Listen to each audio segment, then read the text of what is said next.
cet échange. Donc, peut-être, oui, mais Madame la députée de Montréal-Outremont, la parole est à vous pour 13 minutes. Merci. Revenons sur l'affaire TELUC. J'écoutais l'échange avec la députée de Terrebonne. Ces questions, vos réponses, je ne suis pas sûre que vous parliez du même dossier, mais moi, le dossier sur lequel vous répondiez, les fonds qui ont été perdus, là, des sommes d'argent, des dizaines de millions qui ont été versés à des étudiants vulnérables qui venaient de la Syrie, je crois. Ils ont reçu beaucoup d'argent en vertu du programme d'aide financière aux études. Et à travers ce stratagème, il y a une entreprise privée qui a empoché 9,5 millions en se faisant passer pour une université. Il y a un directeur général qui a été suspendu, réintégré avec un chèque de 260 000 $ suite à une entente confidentielle.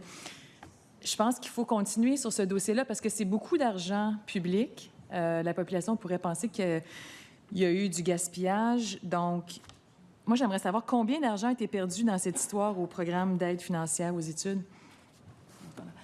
Bon, d'abord, c'est une histoire qui remonte à votre gouvernement à l'époque avec l'ancienne ministre de l'Éducation et de l'Enseignement supérieur. C'est initialement, tout ce dossier-là, c'était un litige entre la ministre de l'Enseignement supérieur et de l'Éducation de l'époque et un des professeurs, le professeur Noël, comme je l'ai mentionné tantôt. C'est un litige qui remontait à cette date-là puis à cette époque-là. Puis depuis, bien, il y a eu beaucoup, on en a tiré des leçons, là, comme je l'ai dit tout à l'heure, c'est un événement malheureux. Non seulement il y avait une entreprise privée là-dedans qui avait une relation contractuelle avec la TELUC, mais il y avait aussi l'aide financière aux études, le programme d'aide financière aux études là-dedans. Donc, c'est clair qu'on a tiré des leçons là, sur les pratiques de l'aide financière aux études pour s'assurer de la conformité des dossiers. Il y a plusieurs choses qu'on a mis en place au cours. Bien, on est venu parfaire, si vous voulez, les processus pour s'assurer que ça ne se fasse plus et que ça ne se reproduise plus. Donc, les processus en place... Merci, Madame la ministre. Oui, poursuivez, Madame la députée.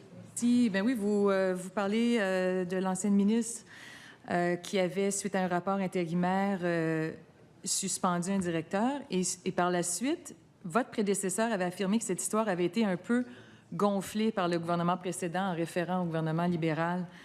Étant donné le stratagème, les dizaines de millions, en fait, qui ont été versés à des clients vulnérables, le stratagème, l'entreprise privée qui empoche près de 10 millions de dollars. Désolée, mais je suis pas sûre que c'est une affaire qui est gonflée. Comment vous voyez ça? Vous trouvez toujours que ça avait été gonflé à l'époque? Écoutez, moi, je vous dis que le litige remonte à 2018, plus que 2018, 2017. En tout cas, le litige remonte à l'époque du gouvernement libéral où il y a eu enquête. Il y a eu une poursuite. Ça a été judiciarisé. Je ne reviendrai pas sur un processus qui a été judiciarisé. Ça a fait l'objet d'une entente entre les avocats. Et ça concernait, comme je le répète, les choix du gouvernement libéral de l'époque. Alors, comme je vous le dis, c'est très malheureux ce qui s'est produit avec la TELUC. Je ne veux pas que ça se reproduise. Il y a eu quand même beaucoup de choses qui ont été faites depuis, tant au niveau de l'AFE, donc de l'aide financière aux études, de s'assurer de la conformité puis des vérifications d'assurance qualité, mais il y a aussi eu, comme je l'ai dit tantôt à ma collègue députée de Terrebonne, qu'il y a eu aussi le Conseil du Trésor qui est arrivé avec une série de recommandations pour qu'on soit capable de s'assurer que la gestion contractuelle se fasse. Poursuivez, Madame la députée.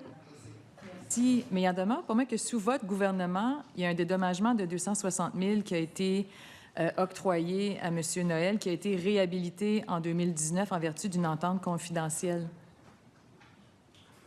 Quels sont les termes de cette entente-là? Pourquoi est-ce qu'on a versé ces sommes-là? L'entente confidentielle, elle relève de ce litige entre la ministre de l'Éducation de l'époque et le professeur en question. Je vous rappelle que le professeur en question a poursuivi l'ancienne ministre. Donc, c'est judiciarisé. Puis, au terme de tout ce processus dans les tribunaux, il y a eu une enquête. Puis là, bien évidemment, l'enquête est terminée. Puis, les résultats ont donné multiples recommandations de la part du Conseil du Trésor, notamment, là. Mais il y a eu, tout le processus a été judiciarisé. Initialement, il y a eu une poursuite du professeur à l'endroit de l'ancienne ministre de l'Éducation. Il y a eu une fraude dans ce dossier. Il y a eu beaucoup d'argent public qui a été perdu. Vous n'avez pas répondu. Combien d'argent a été perdu dans cette histoire au programme d'AFE? On n'a pas le chiffre, puis je l'ai déjà dit publiquement qu'on n'avait pas ce chiffre-là, mais ce que je peux vous dire, c'est qu'on a tiré des leçons, justement, pour l'aide financière aux études. Il n'y a jamais une histoire comme celle-là qu'on veut que ça se reproduise. Là, ce sont des événements extrêmement malheureux, puis je ne veux pas que ces événements-là se reproduisent. Donc, c'est la raison pour laquelle, d'abord, avant mon arrivée, il y a eu des recommandations du Conseil du Trésor, mais nous aussi, à l'AFE, il y a eu des processus qui ont été mis en place pour les vérifications d'assurance qualité, pour nous assurer de la conformité des informations qu'on retrouve dans les dossiers étudiants. Donc, c'est une responsabilité partagée. Il y a le statut d'étudiant qui est fait par le personnel du Bureau d'aide financière aux études des établissements, puis aussi, c'est le devoir des établissements d'enseignement supérieur de nous donner la bonne information concernant les profils des étudiants. Donc, c'est pour ça que je dis que c'est une responsabilité partagée. Merci, Madame la ministre. Madame la députée, vous pouvez poursuivre. Merci. Est-ce qu'il y a des sommes qui ont été, que votre ministère aurait tenté de récupérer auprès de l'Institut Mathis? Bien, écoutez, l'AFE, c'est les étudiants, c'est-à-dire il ne faut pas non plus pénaliser les étudiants qui ont bénéficié de cette AFE-là. Comme je le dis, la responsabilité est partagée pour l'aide financière. Il faut aussi que les établissements d'enseignement supérieur nous fournissent les bons dossiers d'étudiants. C'est ce qui n'a pas été fait. C'est la nature du litige. Puis il y a des correctifs qui ont été apportés à la suite de cette enquête-là. Et pour ce petit bruit, vous pouvez poursuivre, Madame la députée. J'aimerais revenir sur les compressions en enseignement supérieur. À la page F54 du budget, il est écrit que la variation des dépenses sera de moins 0,3 en 2026-2027. Est-ce que vous pouvez nous dire quel montant cela représente et quelles seront les conséquences financières pour les établissements? Et pour l'instant, je n'ai pas cette information-là, puis on pourra demander à mon collègue sous-ministre aux Finances de réagir s'il souhaite réagir, mais on est en pleine approbation des règles budgétaires. Donc, pour l'instant, tant que les règles budgétaires ne sont pas approuvées, avec la collaboration, bien sûr, des établissements, je ne peux pas vous donner ces chiffres-là, mais je vais pouvoir vous donner la suite des choses quand les règles budgétaires seront approuvées. On est en cours d'approbation actuellement au niveau de toutes les règles budgétaires suite au budget là, de 25-26. C'est bien à compter de 2025-2026 qu'il va y avoir cette variation qui s'explique par la fin du financement de l'opération main-d'œuvre. Vous ne voyez pas qu'il va y avoir une conséquence négative au niveau des universités? Non, nos budgets de fonctionnement sont encore en croissance. Là, je vous les ai mentionnés tantôt, je peux les rementionner. Les budgets de fonctionnement actuellement, tant au niveau collégial qu'au niveau universitaire, on est en croissance. Évidemment, je ne parle pas des taux de croissance qu'on a connus. Tout le monde doit faire cet effort budgétaire, puis on va les accompagner. Mais comme je vous dis, là, au cours des dernières années, les investissements en enseignement supérieur ont été colossaux. Je pense qu'on a investi énormément d'argent parce qu'on avait un rattrapage important, puis on va continuer de soutenir tous les établissements dans ces efforts-là. On va les accompagner. On travaille étroitement avec eux sur les règles budgétaires. Donc, on veut les entendre aussi, la manière dont on peut les aider, les accompagner, parce que cet effort-là est un effort collectif. Ils doivent faire aussi leur effort. Puis je pense qu'ils en sont très conscients. Puis on est en train de, justement, à travers les règles budgétaires... Merci, Madame la ministre. Merci. Poursuivez, Madame la députée. Vous répondez quoi aux universités là, qui sont aux prises, malheureusement, de plus en plus avec des déficits? Il y en a plusieurs qui l'ont déjà annoncé. Il y en a d'autres qui vont probablement être annoncés dans les prochaines semaines. Ils n'arrivent pas, là, avec ce gel du financement, à couvrir l'augmentation, les augmentations salariales, etc., l'inflation qui s'applique à eux aussi. Donc, vous ne venez pas adéquatement les financer. Comment est-ce qu'on va maintenir nos universités de classe mondiale dans ce contexte-là? Maintenir les universités de classe mondiale, j'ai aucun doute là-dessus. Il y a des contextes qui sont plus difficiles que d'autres. On est dans un contexte difficile, mais en même temps, le financement en subvention là, pour les universités entre 2019 et 2020 jusqu'à aujourd'hui, on est passé de 3 milliards à 4,2 milliards. On a quand même investi des sommes colossales. Puis je vous sortirai pas les autres tableaux que j'ai sortis déjà 2-3 fois, mais comparativement au mandat libéral, je pense que les augmentations sont très substantielles. Dans le réseau collégial, on passe de 10 à 50 de budget de fonctionnement. 50 là. On a vraiment investi énormément d'argent. Donc oui, c'est un contexte un peu plus difficile où les taux de croissance sont plus ralentis. Le rythme de croissance est ralenti, mais on va continuer de les accompagner. Puis comme je vous dis, les règles budgétaires vont sortir au cours des prochaines semaines. On pourra éventuellement vous partager toute l'information. Ce sera rendu public de toute façon. McGill a annoncé qu'elle couperait son budget de 45 millions. Ça correspond à 5 de ses dépenses et qu'elle pourrait éliminer jusqu'à 500 emplois. McGill fait face à un déficit de 15 millions cette année qui pourrait monter à un déficit accumulé de 194 millions en 2028 si aucune action corrective n'est prise. Concordia est aux prises avec un déficit de 34,5 millions. Alors, elle coupe aussi dans ses dépenses. Bishops coupe son budget de 2 millions. La liste se poursuit. Université de Montréal également.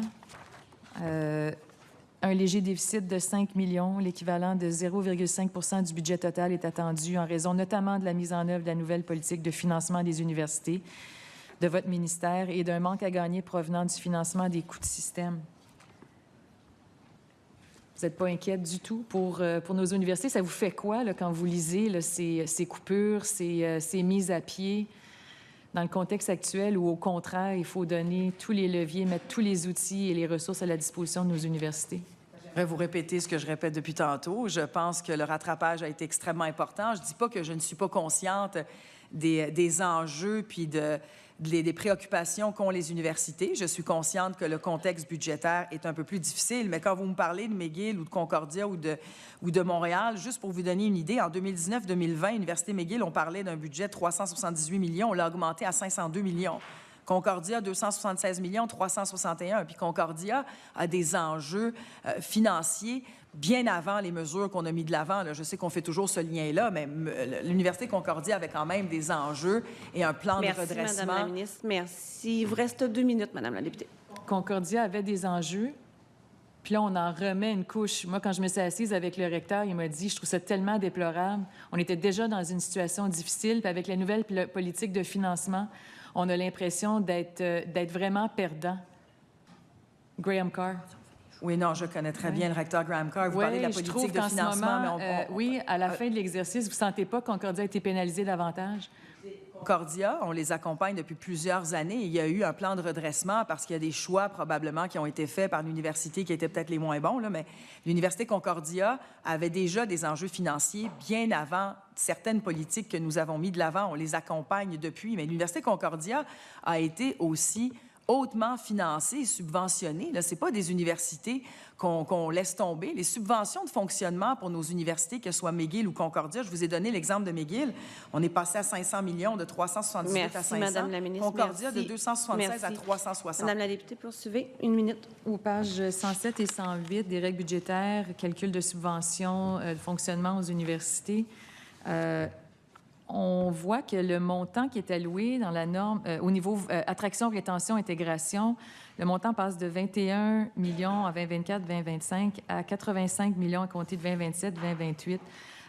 Expliquez-moi la logique. Là. Comment, d'un côté, vous souhaitez un coup de frein dans le recrutement des étudiants internationaux, puis de l'autre, vous faites passer le budget de 21,5 à 85 millions en 2027-2028?